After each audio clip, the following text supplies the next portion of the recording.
All right, we're going to take a look at the unboxing of the PTU 7000 4H. This just came from Amazon. So we're going to open it up here, take a look first at the Amazon packaging and see how this fared. All right, so the first thing I noticed right away, there's no other packaging in here. Basically, we have an empty cardboard box, but the Phenyx Pro PTU 7000. This is the 4H model, the 4 handheld version. One thing I noticed right away, it's come with a nice carrying case. So if you're going to take this without rack mounting it to an event, you'll be able to do that very nicely with the case provided. We've got double cellophane here, kind of protecting the box, which is nice. We can go ahead and open that up, get that out of the way, and then we've got a second layer of cellophane here that we should be able to get through reasonably easily here.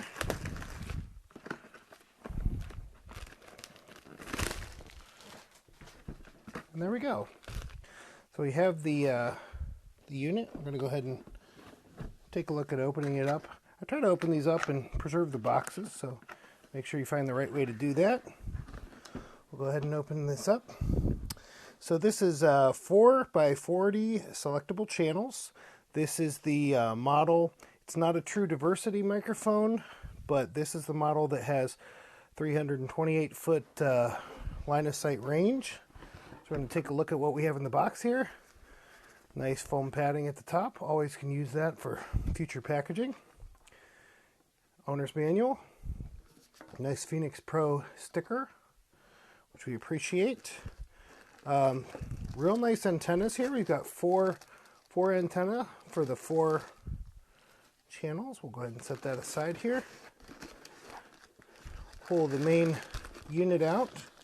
Nice, very soft, nice packaging. Not sealed or anything here, so you can just kind of pull it out at the end.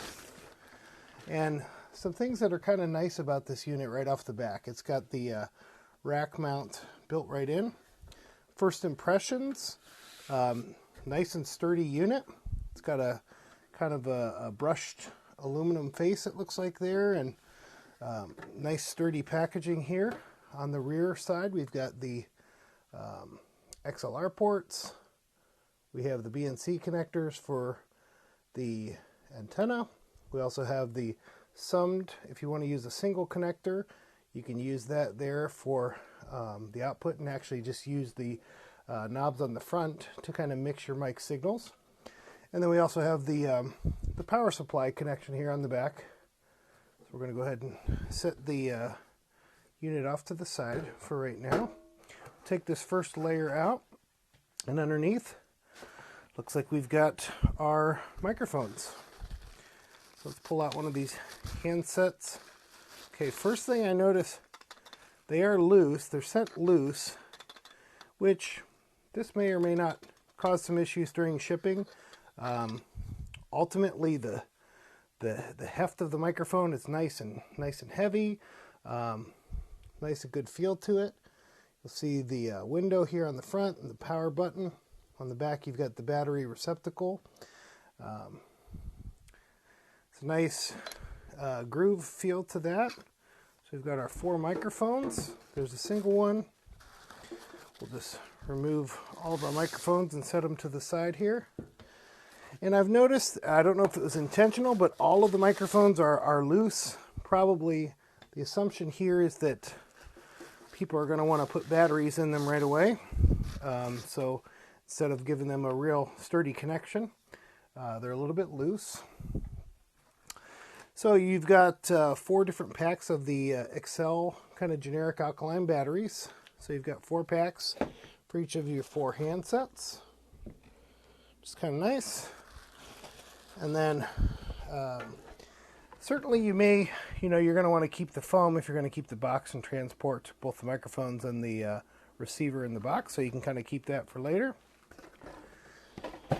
But now let's go ahead and take a look at what else we have what else we have in the packaging here. So it comes with a 1/4 inch to 1/4 inch cable. We have a little adapter that adapts it down to the 1/8 inch plug. If you wanted to use it with a cell phone or device that may take an 1/8 inch input. And the other little box here, we've got nice colored bands. These are nice. We've got 4 different colors here. We've got the rubber feet that would go on the bottom. The rubber feet that would go on the bottom of, if you're not rack mounting this, you'll want to make sure that you get those rubber feet added to the bottom of the unit. And then we have the 4 different colored microphone holders. Have a nice tight fit around there, which is great. You pull them I like to pull them all the way up to the top here. It does cover the Phenyx branding a little bit at the top of the microphone. They're interesting. There's a little bit of a that's kind of a gross little thing. I don't know if you can see it on here, but there's actually what looks to be almost blood or some sort of discoloration, rust discoloration at the top of there. That's interesting. I'll take a picture of that a little bit later. But we're going to go ahead and get and inspect the rest of these microphones. They look pretty good. Go ahead and get these.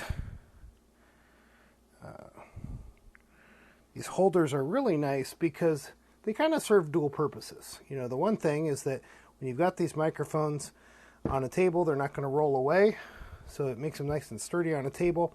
The other thing is you can color coordinate mic cables. You can also color coordinate, you know, if you've got something with scribble strips, a mixer that may have scribble strips on it, you can coordinate the colors of your scribble strips to the colors of the microphone, and then anybody that's running your sound will be able to quickly see which color microphone you have, you know, on the stage, and correlate that pretty quickly to, you know, what's going on there. I really like the feel of these. It's taken a lot to get these on there. It looks like they're not going to go anywhere. And if you don't mind, you can pretty much just run your entire shows, you know, this way with these. I may have put a couple of these on upside down. Some of them look like they're going up, and some look like they're going down. Maybe they're just kind of bent a little bit from being in the packaging.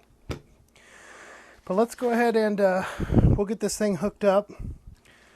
Get our antenna here. Add those to the back of the unit. Nice little zip lock style bags. You may want to keep these if you're going to transport and you want to keep the unit free of scuffs, etc.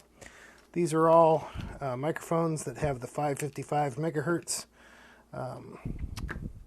indication on them.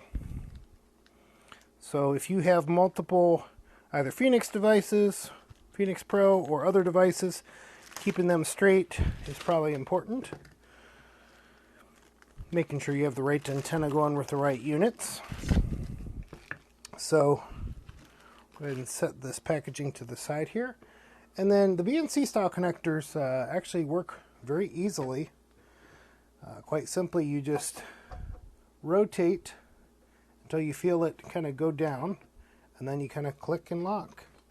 So rotate until it goes straight down, click and lock. Again, a little rotation until you feel it go down over the barrel connector there, and then quick click and lock. Now, one thing that you want to make sure, this isn't a diversity microphone, but still you want to make sure that pretty much your antenna are not crossing each other like that. They would, you know, to get the best reception, kind of just straight up and down. So we're good there. We can try out a couple of the different styles of connectivity. We'll try both the XLR connection, and we can try, in addition to the XLR, we can try the summed output to see overall quality, how they differ from one to the other. I'm going to go ahead and get this thing powered up. Got the power connected. I'll leave the feet off for now because I'm not sure if we want to rack mount this later. We'll add some batteries and then we'll take a look. As far as the batteries are concerned, just so you're aware, all I did was lightly pop that. I don't want to pierce any sort of battery. But ultimately, the way these batteries are oriented inside here, tip positive facing down, kind of just slide it up on the inside there. Click the next one on. This is the transceiver portion, or the transmitter portion at the bottom here. So you'll want to make sure that's not covered. We'll make sure we turn that on, press and hold. And looks like we've got a nice display, a nice indicator that there's a channel already assigned there. It shows for a little bit. If you press and release this button, you'll notice an indicator. Let's go ahead and get that in focus. An indicator that shows us whether we're muted or unmuted. And then when you press and hold, turns it off. FF turns it off. Press and hold to turn it back on. It's unmuted by default. Press and hold, indicator. So yeah, one thing I'm noticing right off the bat, powering off the unit, very fast. Powering on the unit, extremely fast. Haven't seen that before in these handhelds, so that looks awesome. Love it. So we'll go ahead and get some batteries in these other units, and we'll test out the actual microphones themselves, see what everything looks like. We'll see you in a bit.